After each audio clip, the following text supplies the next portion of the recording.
যুদ্ধবিরতি কার্যকর থাকলেও ভারত ও পাকিস্তানের মধ্যে দোষ চাপানো বন্ধ নেই। তবে এরই মধ্যে স্বস্তির খবর হলো চিরপ্রতিদ্বন্দ্বী দেশ দুটি উভয় দেশের সীমান্ত রেখা থেকে সেনা প্রত্যাহারে সম্মত হয়েছে।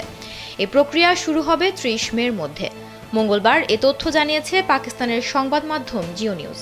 এই সিদ্ধান্তের সঙ্গে সম্পৃক্ত উচ্চপদস্থ কর্মকর্তারা জানাচ্ছেন, ভারত ও পাকিস্তান একটি বোঝাপড়ায় এসেছে, যার মাধ্যমে আগামী ৩০ মের মধ্যে তারা নিয়ন্ত্রণ রেখা এবং আন্তর্জাতিক সীমান্ত থেকে তাদের সশস্ত্র সেনাদের ফিরিয়ে আনবে। দুই দেশের সামরিক বাহিনীর শীর্ষ কর্মকর্তারা, বিশেষ করে ডিজিএমওরা সৈন্যদের সরিয়ে নেওয়ার পুরো কাজটির তদারকি করছেন এবং ধাপে ধাপে এটি সম্পন্ন করার জন্য আলোচনা করছেন।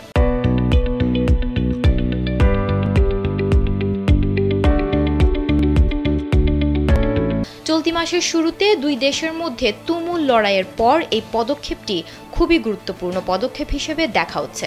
ধারণা করা হচ্ছে, এই সিদ্ধান্তের ফলে গেল কয়েক সপ্তাহ ধরে সীমান্তে যে সৈন্যদের বাড়তি আনাগোনা দেখা যাচ্ছিল তা কমে যাবে।